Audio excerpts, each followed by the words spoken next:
Olá, boa noite a você. Este é o Jornal da Record. Prefeitura de São Paulo cancela eventos em locais abertos na tarde deste sábado por risco de nova tempestade. Pesquisa revela que a maioria dos brasileiros apoia Israel na guerra contra o Hamas. O Jornal da Record já está no ar.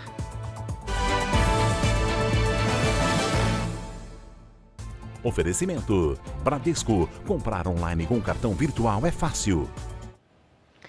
Uma força-tarefa foi criada para tentar minimizar os impactos de uma tempestade com rajadas de vento que está prevista para este fim de semana em São Paulo. A Caterina Schutt traz os detalhes para a gente. Caterina, boa noite. Olá, Salsi. Muito boa noite a você e a todos. Olha, as rajadas de vento devem chegar a 100 km por hora em algumas regiões.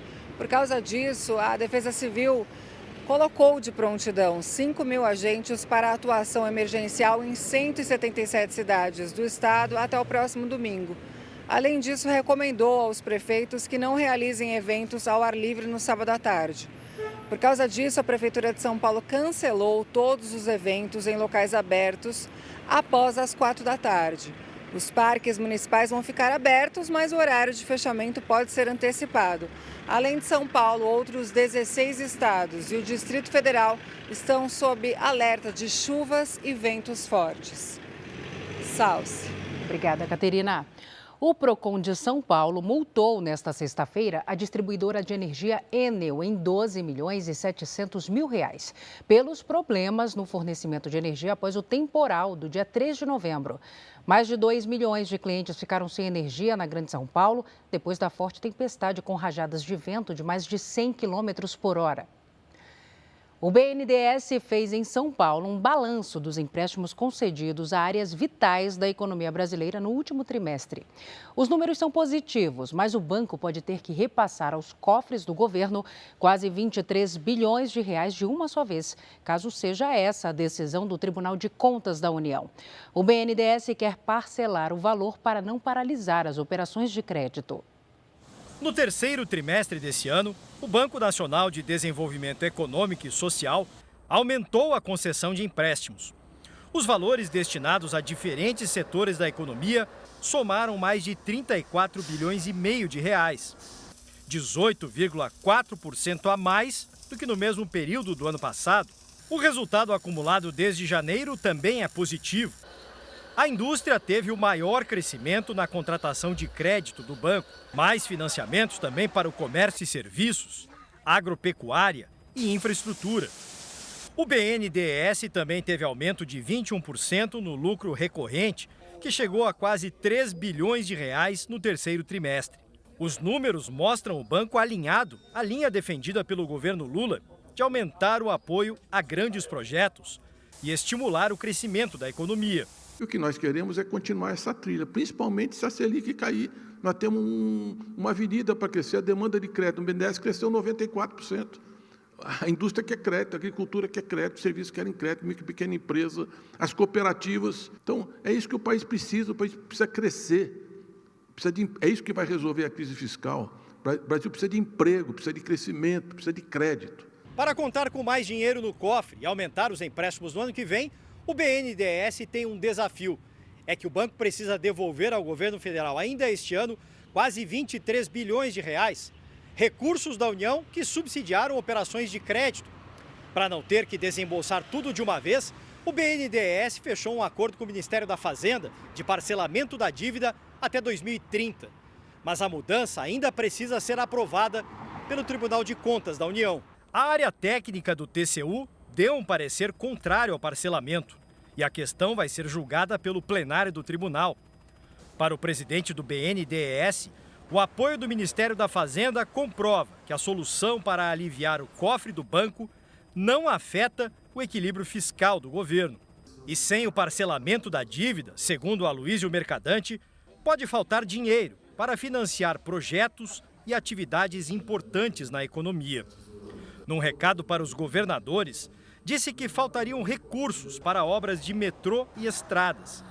O agronegócio também seria impactado. Nós vamos ter que suspender crédito para a agricultura. Impacta a micro, pequena e média empresa. Impacta, seguramente, o enfrentamento da emergência climática, que talvez seja o maior desafio histórico que essa geração tem. O Jornal da Record apurou que o processo do BNDES no TCU está pautado para a semana que vem. A gente fala agora da guerra no Oriente Médio. Israel assumiu o controle de um reduto da Jihad Islâmica, organização terrorista que atua no norte da faixa de Gaza. Em outra frente, as tropas reforçam o cerco ao hospital Al-Shifa, o maior do território palestino e que escondia terroristas do Hamas. Israel começou pelo ar os ataques contra a Jihad Islâmica. Em seguida, a operação por terra tomou o controle da instalação, que contava com escritórios de altos integrantes do grupo terrorista que atua junto com o Hamas em Gaza. O exército israelense encontrou ainda lançadores de foguetes e fuzis usados pelo grupo. O local, que também era usado na fabricação de armas, foi totalmente destruído.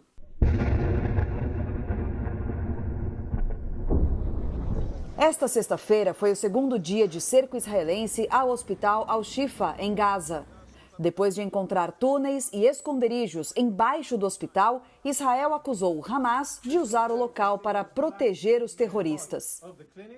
Hoje, Noa Marciano foi velada em Israel. Ela tinha sido sequestrada durante os ataques terroristas do Hamas em outubro e foi encontrada já sem vida perto do hospital em Gaza. Com a comunicação em Gaza cortada pelo segundo dia seguido, as Nações Unidas suspenderam a entrega de suprimentos no território. Os geradores de energia pararam de funcionar, porque, segundo o governo israelense, os terroristas do Hamas impedem a chegada de combustível às organizações de ajuda. Israel autorizou a entrada de caminhões com combustível em Gaza todos os dias. Serão 2 carregamentos diários para atender os sistemas de água e esgoto do território. A operação vai ser controlada pela ONU. Segundo Tzahi Hanegbi, conselheiro de segurança do primeiro-ministro Benjamin Netanyahu, a decisão foi tomada depois de um pedido dos Estados Unidos. Milhares de palestinos seguem em direção ao sul de Gaza. Imagens de satélite mostram o deslocamento da população palestina. De acordo com o porta-voz do Exército de Israel, a operação por terra deve avançar por todo o território. Iremos onde quer que o Hamas esteja, afirmou o almirante Daniel Hagari. Já em Jerusalém, uma marcha pedia a liberação dos reféns mantidos pelos terroristas. Há 42 dias, o Hamas sequestrou cerca de 240 pessoas. O número de mortos dos dois lados já ultrapassa 13.400. O Instituto Real Time Big Data entrevistou brasileiros para saber como avaliam a guerra entre Israel e o Hamas. O levantamento mostra que a maioria da população discorda do presidente Lula, que comparou as ações de Israel às do grupo terrorista Hamas. A pesquisa questionou se as pessoas têm acompanhado o noticiário sobre a guerra entre Israel e o Hamas. 86% responderam sim, 14% disseram não. A outra pergunta foi: na sua avaliação, quem está correto no conflito? 66% disseram Israel, 18% o Hamas, 16% responderam nenhum dos dois. O terceiro questionamento foi: na sua avaliação, o Brasil deveria classificar o Hamas como grupo terrorista? 73% disseram sim, 15% não e 12% não souberam ou não responderam. Por fim, a pesquisa quis saber o que os entrevistados acharam da fala do presidente Lula, que comparou as ações de Israel na guerra com atos terroristas. A grande maioria, 77%, discordaram, 23% concordaram. Foram ouvidas 2.000 pessoas nos dias 16 e 17 de novembro. A margem de erro é de 3 pontos percentuais para mais ou para menos. O que a gente observa nessa pesquisa é que a população brasileira ela tem uma visão muito favorável a Israel, existe uma identificação com o Estado judeu, ao mesmo tempo que uma visão bastante negativa do Hamas. Então, embora o governo brasileiro, o Estado brasileiro, na verdade, isso é uma política de Estado, não reconhece ainda o Hamas como um grupo terrorista, mas a gente observa que a opinião pública isso não é algo que é um debate, existe quase que um consenso, né? A grande maioria dos brasileiros que foram entrevistados nessa amostra concorda que o Hamas é um grupo terrorista e, diante dessa guerra, aí a gente percebe que há esse entendimento de que Israel ele foi atacado, ele tem o seu direito de exercer aí, então, né, de se proteger e de se defender. O Ministério Público do Amazonas pediu a exclusão de Luciane Barbosa Farias do Comitê Estadual de Prevenção e Combate à Tortura. Luciane é mulher do detento apontado como líder de uma facção criminosa do Amazonas e viajou para Brasília com despesas pagas pelo Ministério de Direitos Humanos. Luciane também visitou órgãos públicos em Brasília, incluindo o Ministério da Justiça, onde teve 2 reuniões com secretários da pasta. Um evento nesta sexta-feira no Tribunal do Trabalho da 4ª Região em Porto Alegre homenageou autoridades. 24 pessoas receberam a medalha que simboliza a Comenda do Mérito Judiciário. Entre elas, funcionários do tribunal, peritos judiciais, advogados e políticos. O evento acontece a cada 2 anos e homenageia personalidades que se destacam e se tornaram exemplos para a sociedade. É um reconhecimento que o Tribunal do Trabalho do Rio Grande do Sul faz de uma forma ampla a toda a sociedade rio-grandense. São pessoas que têm alguma identificação com a causa de justiça social, melhor distribuição de renda, mais dignidade no trabalho e mais força também para as empresas do Rio Grande do Sul empreenderem e respeitarem os direitos dos trabalhadores. Empresas que produzem sorvetes e sacos de gelo registraram aumento na demanda com a sequência de ondas de calor aqui no país. Com as altas temperaturas, uma fábrica do interior paulista mais que dobrou a produção diária de picolés. O verão fora de época esquentou não só boa parte do país, aqueceu também a produção de picolés e sorvetes e fez disparar as vendas. E tem de todos os tipos para todos os bolsos. Até o sabor fica diferente, parece, nesse calor? Ah, claro, né? Sempre. Não pode passar muito do excesso aqui de sorvete, senão depois a academia vai cobrar. Só nesta fábrica, em São José dos Campos, no interior de São Paulo, a produção disparou de outubro para novembro. Com a sequência de ondas de calor, a empresa teve de antecipar as contratações de verão para dar conta das encomendas. A rotina normal da fábrica é produzir de 20 a 25 mil picolés por dia. Com as temperaturas perto dos 40 graus, a média subiu para 60 mil picolés todos os dias. Todo verão a gente contrata alguns funcionários temporários em dezembro. Esse ano a gente antecipou essa contratação, já porque o verão começou antes, né? A demanda por gelo também registrou aumento. Só nessa empresa, também no interior de São Paulo, desde que o calorão começou, o dobro tem sido fabricado. Se continuar esse calor até as festas de final de ano, de Natal e Ano Novo, a gente vai estar trabalhando muito constante esses dias todos aí. Vamos dar continuidade desse calor aí. Importante que não prejudique alguma coisa, né, de alguém, mas o calor é sempre bem-vindo para a gente. Se a previsão dos meteorologistas se confirmar, esse ritmo de produção e vendas a mais deve sim continuar até depois do Carnaval. Eleições na Argentina. O próximo presidente tem o desafio de cortar gastos para equilibrar as contas públicas sem eliminar benefícios. O segundo turno da eleição, neste domingo, coloca em pauta temas como a inflação recorde e a pobreza de quase metade da população. A reportagem é do enviado especial Tiago Nolasco.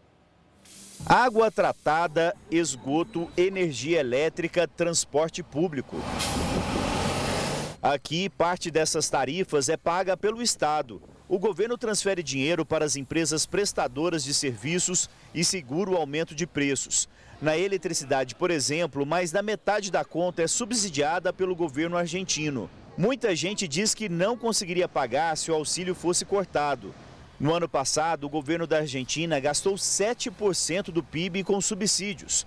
Mas nas ruas, ninguém quer o fim da ajuda. Tem que seguir, nós somos o Estado também. Para este especialista, o próximo presidente terá que enfrentar a questão com muito cuidado. A Argentina tem uma configuração complexa, gasta muito mais de lo que pode recaudar.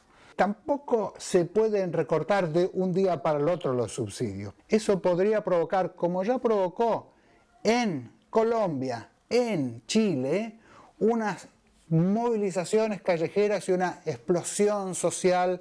Os problemas da economia chegaram a refletir aqui nos postos. O preço da gasolina na Argentina foi congelado em agosto.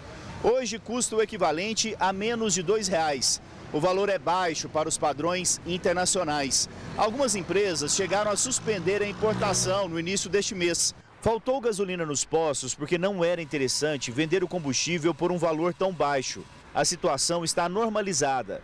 O destino político e econômico do país vai ser definido no segundo turno das eleições neste domingo.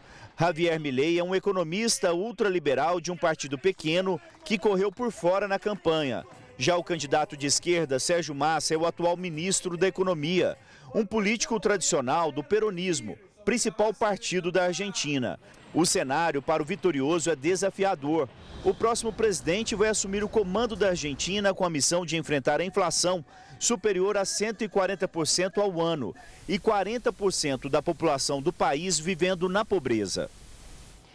O assunto agora é futebol. Com a definição dos grupos, começou a contagem regressiva para o Paulistão 2024. A Record vai transmitir o campeonato com exclusividade para a TV aberta. A fórmula de disputa foi mantida e garante que todos os clássicos sejam disputados pelo menos uma vez. O Paulistão vem aí. O campeonato estadual mais forte do Brasil, que aflora a rivalidade. O sorteio dos grupos aconteceu na noite dessa quinta-feira no auditório do Ibirapuera. Os 16 clubes conheceram as chaves da primeira fase e já começaram a decifrar os números para tentar garantir vaga no mata-mata.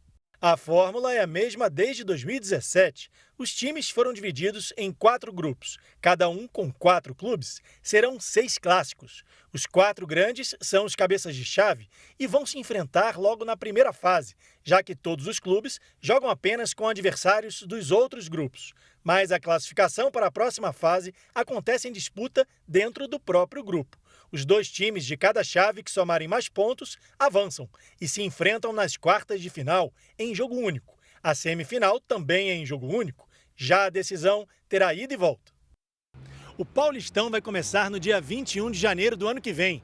E a previsão é que o palco mais tradicional do futebol de São Paulo seja reaberto no mesmo mês. A expectativa é que o estádio do Pacaembu volte a sediar jogos do Campeonato Paulista. Em 2024, essa área aqui vai voltar a ferver. A torcida está ansiosa pelo retorno do Pacaembu, que está em obras desde 2021. Um ano antes, foi concedido à iniciativa privada. Eu acho que é um estádio espetacular, é um estádio raiz, né? Que remete às tradições antigas, né? Dentro de campo, os 4 grandes clubes de São Paulo vivem realidades bem diferentes. O Corinthians, o maior vencedor da competição, não vai ter vida fácil pela frente. Teoricamente, o grupo do Corinthians é o mais forte, então o Corinthians não vai jogar dentro desse grupo. Mas, se classificando, vai enfrentar o segundo do grupo ou até o primeiro. Então, tem tudo para ser um confronto de vida e morte com o Bragantino. Então, o Corinthians foi o time com menos sorte nesse sorteio. O São Paulo está rindo à toa. Sem o peso de não ganhar um título importante, que ganhou a Copa do Brasil ano passado, então vai jogar esse Campeonato Paulista também para ganhar, mas uma maneira mais tranquila, com jogadores mais leves. Na Baixada Santista não dá para dizer o mesmo. O Santos vive o momento mais turbulento entre eles. O Santos é a grande incógnita, vai haver eleição, ninguém sabe como o Santos vem. O Santos está brincando com o rebaixamento e o Paulista é um campeonato muito forte. Já o Palmeiras, atual bicampeão do torneio e líder do Brasileirão, é o favorito. Vai atrás de mais um título, mesmo sabendo que será o último torneio do atacante Endrick, de malas prontas para Madrid. É o último campeonato do Endrick.